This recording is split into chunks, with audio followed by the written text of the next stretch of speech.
Muita gente perde oportunidades incríveis de consolidar verdadeiras transformações nas suas vidas por não saber o que elas devem fazer depois de passar por uma sessão de psicoterapia. Eu sou o Ivan Ipiranga e eu vou te falar por que isso acontece e algumas dicas do que você pode fazer para consolidar essas mudanças. Então vamos lá.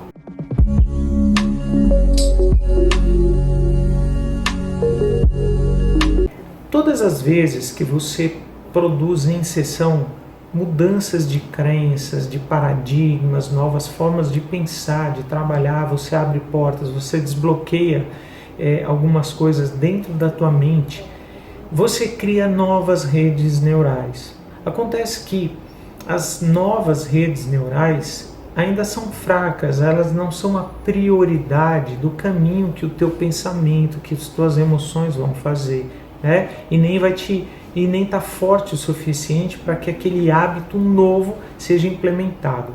Então, é importante que você fortaleça essa nova rede de forma que ela se torne progressivamente mais forte do que a rede neural antiga. Vamos dizer que as sinapses procuram sempre o caminho mais fácil, tá? Então, quanto mais forte, quanto mais larga for essa via, maior a preferência ela vai ter na hora de uma sinapse acontecer ali. Bom, a primeira dica que eu quero te dar é até a dica mais óbvia, que é praticar, tá? Não adianta você ouvir ou até falar, dizer que entendeu. Se você não tiver ações, tarefas, práticas para você aplicar no seu dia a dia, então tire um momento para fazer planos de ação, para você praticar as novas diretrizes que você definiu, para você exercitar novas crenças, não só atividades que sejam de fato úteis no seu dia a dia, que vão te levar a alguma coisa que você deseja, mas simplesmente para você praticar, exercitar e consolidar melhor essas sinapses, ok? Bom, o segundo aspecto passa a não ser tão óbvio, que é o seguinte: é importante você tirar um tempo, se você conseguir logo depois de sair da sessão, se você puder tirar um tempinho sozinho, exercitando o pensamento reflexivo, pensando sobre como foi essa sessão para você, quais foram os insights que ela trouxe, faça uma recapitulação do que foi conversado. Isso é muito importante, consolida a memória do que foi tratado, te ajuda a ter novos insights, te ajuda a integrar informações na tua cabeça, fazer integração neural e também te ajuda a perceber um detalhezinho muito importante: como você está se sentindo depois da sessão e por quê? Por que você está se sentindo assim? Pode ser que você esteja se sentindo muito bem, mas mesmo você se sentindo muito bem, é interessante você saber por quê, o que foi que aconteceu. Ou se você está sentindo algum incômodo, é interessante também você descobrir por que isso aconteceu. E falando nisso, a outra dica que eu te dou, que vai na sequência disso, é você descobrindo por que você de repente se sente incomodado, pode te levar a descobrir algo que a gente chama de se sente incomodado, pode te levar a descobrir algo que a gente chama de ganho secundário. Ganho secundário é algo no teu subconsciente, é algo que você não está consciente disso, ok? Na maioria dos casos, mas muitas vezes existem divergências entre crenças dentro de nós, elas são divergentes. Por um lado, eu quero conquistar aquele objetivo, eu quero alcançar aquele objetivo, mas na medida em que eu avanço na direção dele, tem alguma vozinha dentro de mim que não está satisfeita. É porque existe algum ganho secundário, tá? E é normal, todo ser humano tem isso. Toda situação que você vivencie vai ter algum tipo de ganho, de benefício, alguma coisa que alguma parte sua está ganhando com aquilo. Então, quando você se sente incomodado por ter conquistado um novo passo na direção do teu objetivo, você pode não entender por que isso está acontecendo, mas pode ser esse ganho secundário. E isso é importante você relatar para o teu psicoterapeuta, tá legal? Ele vai te ajudar a lidar com isso de uma maneira melhor. E Ainda indo nesse caminho, a outra dica que eu quero te trazer é o seguinte: existe um processo que a gente faz, são algumas perguntinhas de ouro que você deve se fazer depois de uma sessão de psicoterapia, que são: qual é a diferença que eu percebo agora? Qual é a diferença que eu estou percebendo de uma forma muito ampla mesmo? Pode ser um pensamento que agora está diferente, um sentimento que agora está diferente, uma forma de enxergar as coisas que agora está diferente, seja o que for. O que você está percebendo de diferente agora? Segunda pergunta: qual é a diferença que essa diferença faz? O que significa essa diferença? O que significa essa diferença para você? Qual é a importância dessa diferença?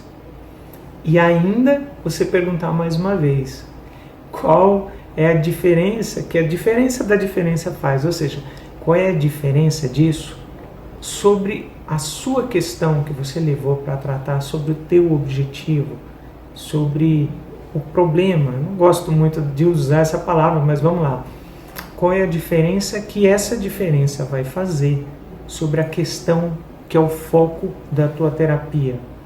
Isso também te ajuda muito a discernir se existe alguma crença conflitante, se existe também algum ganho secundário, tá? E também vai ajudar a consolidar essas mudanças, a alavancar essas mudanças. Inclusive esse processo chama-se alavancagem pela diferença, tá? Então isso ajuda você a alavancar essa mudança, porque no momento em que você ganha consciência, percepção, você ganha empoderamento para a sua transformação. Outra sacadinha para você usar também depois de uma sessão de psicoterapia é a utilização de âncoras. Âncoras são objetos, palavras, gestos, ações ou até hábitos, que podem ser leituras, frases feitas ou qualquer outro hábito que você possa fazer para ancorar aquele momento, para que aquilo fique ancorado na tua memória e aquilo vai estar associado a esse novo estado de consciência, esse novo estado de presença, esse novo estado emocional que você conquistou, tá? Essa utilização de âncoras tem um outro vídeo, eu vou deixar um outro vídeo para você sobre como produzir uma âncora, tá? É muito interessante. Mas enfim, ancoragem é uma coisa que pode te ajudar. Posteriormente você usa a mesma âncora, trazendo aquele elemento à tona, ele vai elencar, evocar esse mesmo estado. E essa repetição consolida as redes neurais, essa repetição vai fortalecer a tua mudança. E tem mais coisa aqui, tem mais dica ainda para você. Olha quanta coisa legal para você aplicar. Se você está gostando desse vídeo, já dá um joinha aí, já curte, já me segue aí se você está gostando desse conteúdo, está te ajudando, e compartilha com aquela pessoa que você quer bem, que também está passando às vezes por uma psicoterapia. Vai ajudar demais vocês no processo de transformação, pode acreditar. A próxima dica para você é o seguinte: essa é mais delicada. Fazer um compromisso público de mudança. Que isso, Ivan? Compromisso público é quando você fala para pessoas de preferência, que sejam da sua confiança, pessoas que torçam por você. Você fala para a pessoa: olha, eu tive um insight e a partir de hoje eu decidi mudar isso em mim, eu decidi mudar esse hábito, eu decidi alcançar algo novo, lidar melhor com isso ou com aquilo.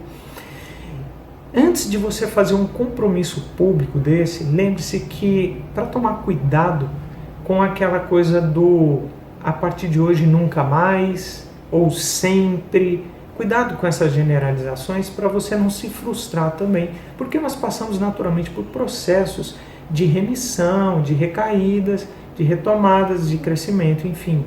E outra coisa, uma coisa a se ponderar nesse caso também do compromisso público. Por que o compromisso público? O compromisso público, existem estudos que mostram que quando a gente se compromete publicamente com algo, aumentam muito as chances da gente cumprir aquilo, tá?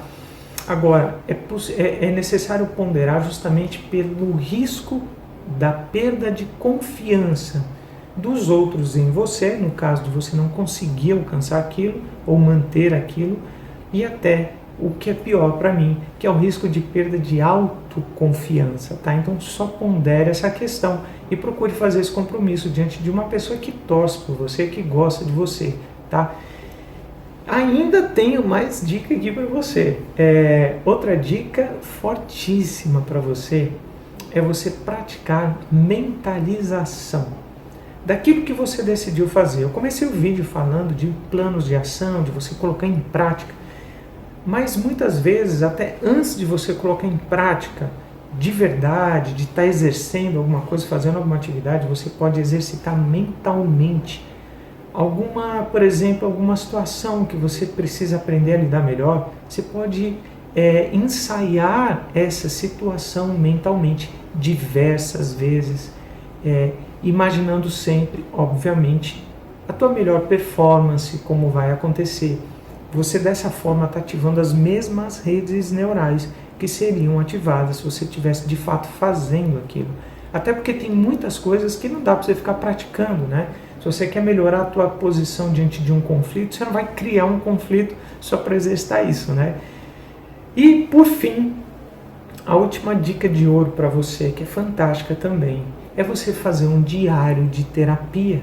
É você escrever num diário teu fechado, particular, pessoal, a tua evolução nesse processo.